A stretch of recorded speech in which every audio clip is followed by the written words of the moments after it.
Hello, entrepreneurs, artists, and creators. This is Dave with Founder Dojo. All right, so we are in episode 7. This is episode 7, so you've made it this far. And we are talking about how to use your hidden spiritual power to create whatever reality you prefer. So I developed this program initially for entrepreneurs as part of the Founder Dojo program. And there we cultivate the mindset that startups are easy. And then I realized that really anybody can follow this process, whether you're an entrepreneur or not. And now we say manifestation is easy. So let's get into it. We've gone through a number of lessons so far. I think we're about halfway through. And today we're going to talk about state. And what I mean by state, didn't mean to show that, is your state of consciousness. Your state of consciousness determines your reality. I mean, that's just a fact. Everything that is outside of you ends up creating this reality or choosing the reality frames that you experience more precisely. So there's a saying, as within, so without, and that's basically how reality works. It's just a mirror on what's going on inside. So if you want to change your reality, you need to change the inside, not so much the outside. So this is super critical, super important. And so what I'm going to talk about here is defining what I mean by state of consciousness. And then I'm going to go through a quick example of how I'm applying this right now. So there's 3 main elements to your state. Your first is your identity, right? Your identity is what collapses the wave function into reality. So if you're familiar with the double slit experiment, which proves that our consciousness and our conscious awareness collapses the wave function into material matter. And the form that that matter takes is a function of our consciousness. And within that is our identity. Identity is very, very strong.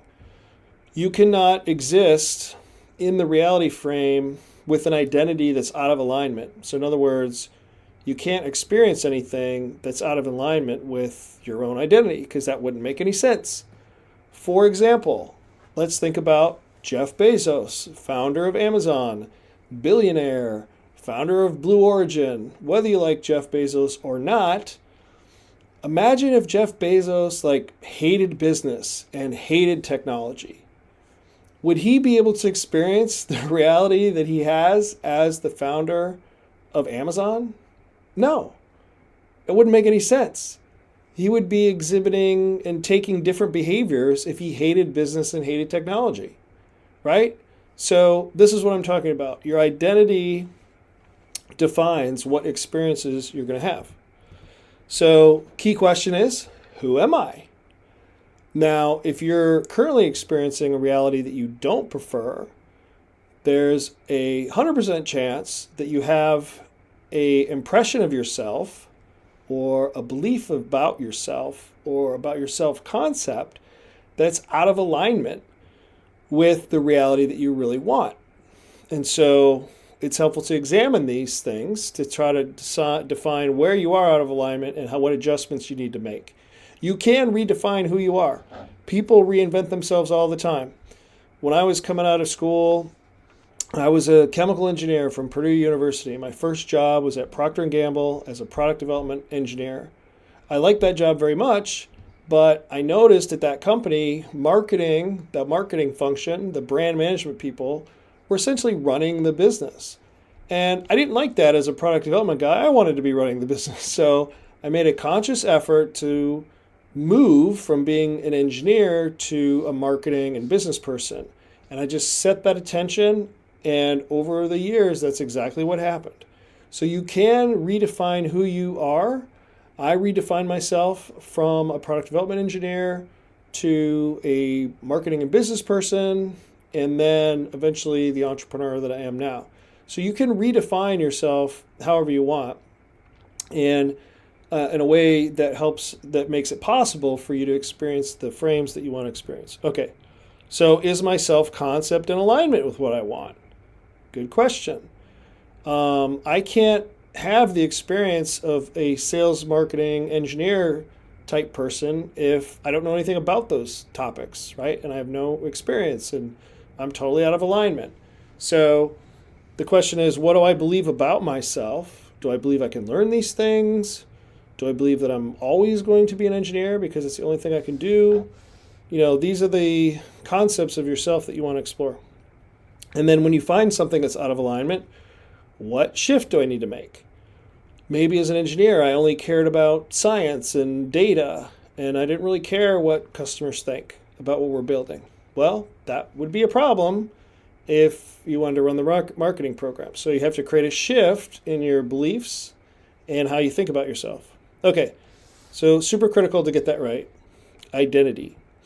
Second is we are sending out a signal to the field. Our energy is emanating a signal, and there is a quantum reality field that exists that basically contains all of the wave functions from the double slit experiment idea. And these wave functions are essentially energy and probabilities. And we are always, whether we want to or not, putting out a signal to the field. We can't help it.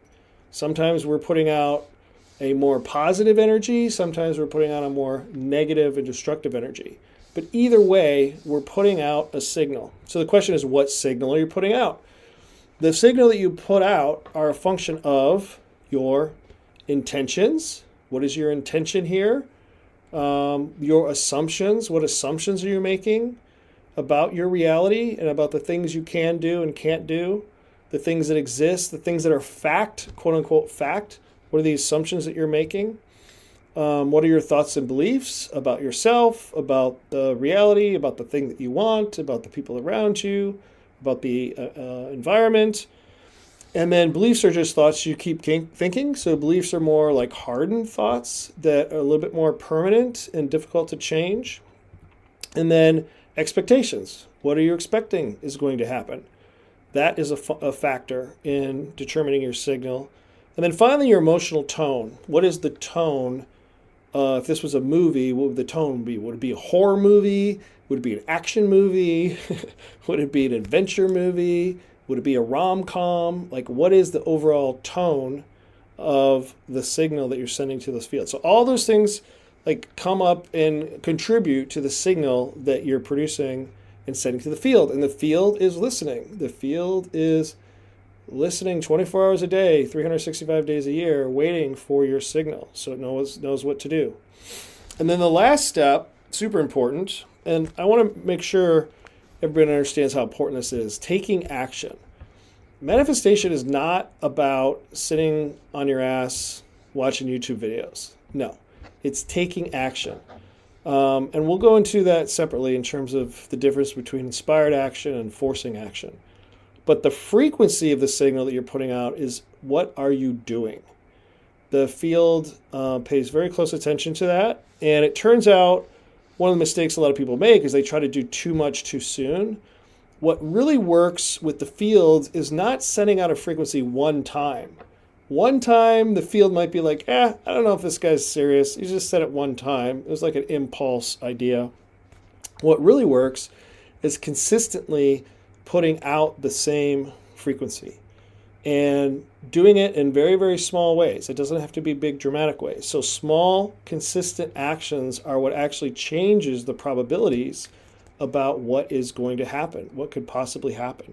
So you just want to do small, consistent actions, dispassionately put one foot in front of the other in the direction of what you want. And that's all you need to do every day. Just do that, like one more step. Whatever the next logical step is, take it as far as you can until you can take it no further. Okay? Are my actions aligned with what I want? So, for example, if you want to build a startup business in a certain area, but you're spending all of your time and all of your energy working on your current job, that's inconsistent. Now, you might have to do that for survival. You might believe you have to do that for survival. You might actually have to do that. It depends on your belief system. But if you're doing those things, you're out of alignment. Another simple example is, you want to eat weight, you want to lose weight and get fit, and all you're doing is eating ice cream and pizza. So is that going to work? No, it's not going to work. Your actions are completely out of alignment with what you want. And so the field is like, all right, fatty, you're going to stay fat because your actions are you're eating pizza and ice cream. Okay? Simple to think about that way. And then what do I need to stop doing? And what do I need to start doing? These are critical questions. So if you look at these three things together, your identity, the signal you're putting out, the frequency and the actions that you're taking, those things define your state of consciousness. And this state of consciousness directly decides what reality frames you experience. Okay, so here's an example. I used the mini scene of the beach house and the kayaking, so let's just kind of keep going with that example. My identity, who am I? Who am I? Who is David Linhart? I am a successful entrepreneur, a good father, a partner, and an awesome dude.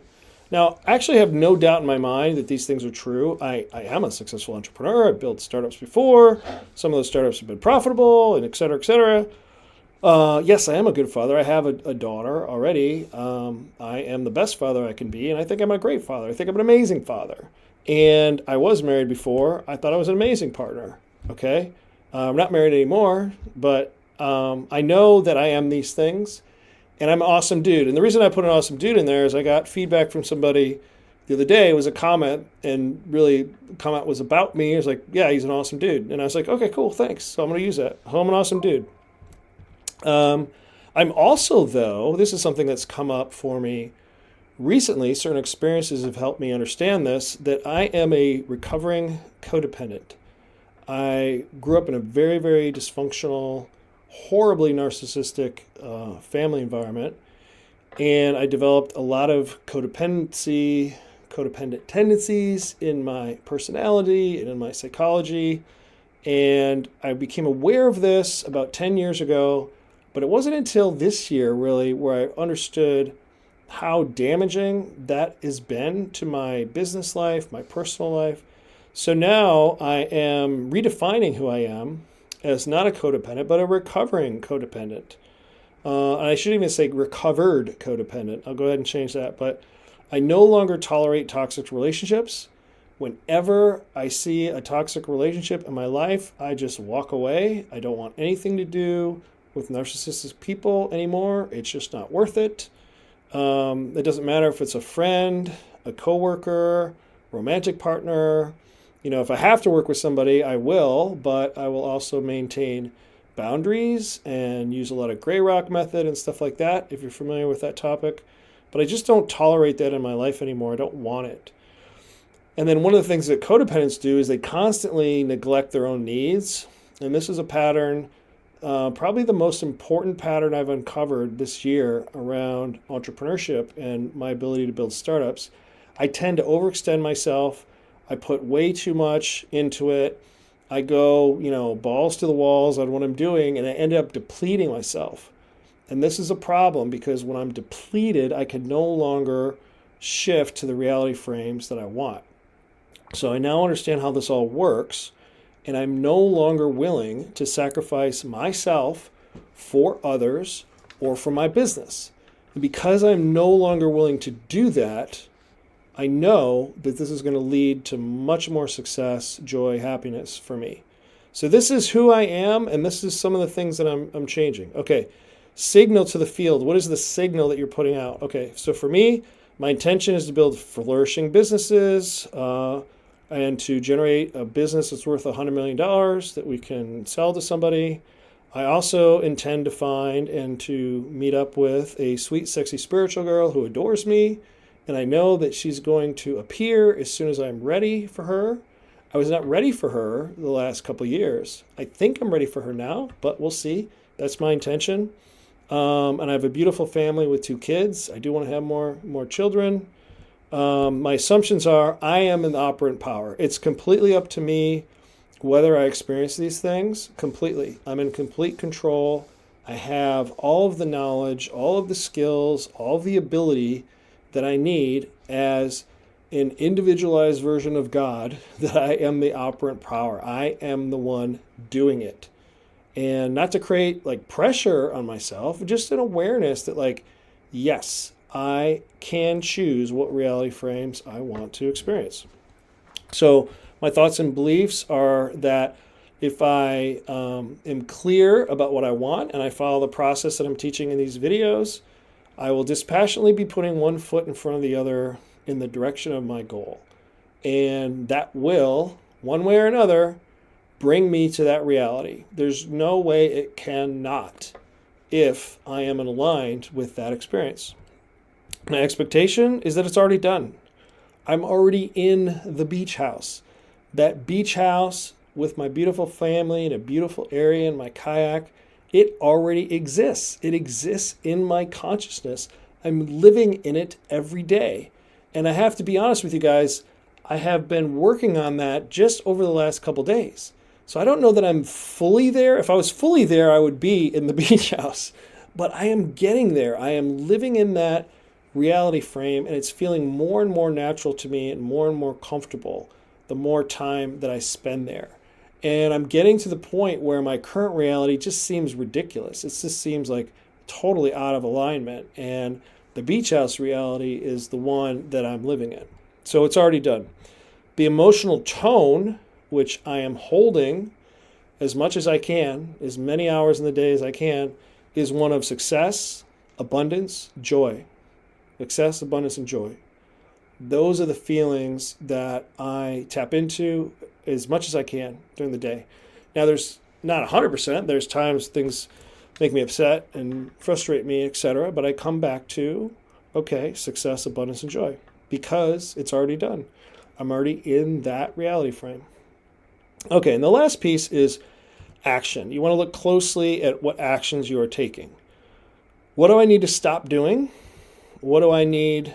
I need to stop allowing doubt to fester. Doubt comes in, stop being impatient. This is one of my big problems. I'm very impatient, and I'll take some action to do something in the direction of my goal. And if it doesn't work out immediately, or it doesn't work out exactly the way I hoped, then I get discouraged. I'm like, fuck this. Okay. You can't do that. It takes a while for certain things to come together. And what I'm trying to do with the beach house and flourishing businesses, I mean, just think about it. The long-term vision for the studio is to build 150 startups. I've built 11 so far. Like, it's not going to happen in 3 hours. Okay. These things that I want to experience, there'll be several pieces that are going to have to come together, right, in order for that to happen. I'm not saying it can't happen quickly. I don't know how long it takes to get the beach house. I don't know exactly how it's going to happen.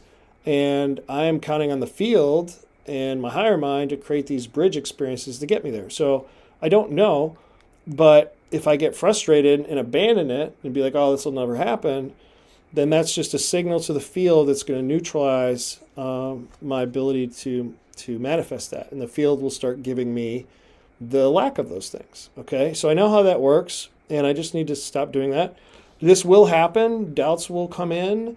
And what I need to do is just slow things down, take a deep breath, stop rushing, stop pushing, stop forcing and just allowing. And, Abraham Hicks talks about that all the time. I think for the first couple of years, I was listening to them. I never fully understood what allowing means. And now I do. You just like fire an arrow and let it go. You're just like, hey, I'm allowing this thing to go wherever it wants to go. But I know what my intention is, and I know where I'm going. Okay, what do I need to start doing? I need to start loving everything that comes into my experience. This is another growth opportunity for me. If I'm trying to sell someone something or tell them about our products, if they say no, this isn't for me, I normally would be like disappointed and upset and, all this stuff. And if they really, really didn't like it, I would start attacking them as a self-defense. These are not good things. Just allow them to not be interested. Okay, allow them to not be interested. That's great. That's not my slide, right? Anytime somebody says no or turns away or rejects, it's like, okay, that's not my slide. I love you. I wish you the best. Hasta la vista, baby. On to the next experience, right? Because the next one's going to be even better. So I need to love everything and understand, the insight, the learning, is there anything to learn from this? Get the learning and just move on. And then take deep breaths when I get out of alignment. I know I'm going to get out of alignment. I mean, just 2 days ago, I like totally lost my temper and was yelling at somebody, and I was like, oh, okay, this is not who I am. I don't want to be someone who loses my temper. So let's take some deep breaths. Let's get back into alignment. Let's replenish my energy and move from there. So hopefully this was helpful. I give you guys an example of what the state of consciousness is, how to define it. Showed you an example of how I define it. Now your homework is to go through the same process and fill out these questions for yourself.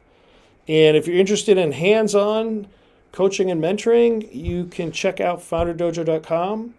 The manifestation stuff we do is in founderdojo.com/manifest. And check that out, sign up for it.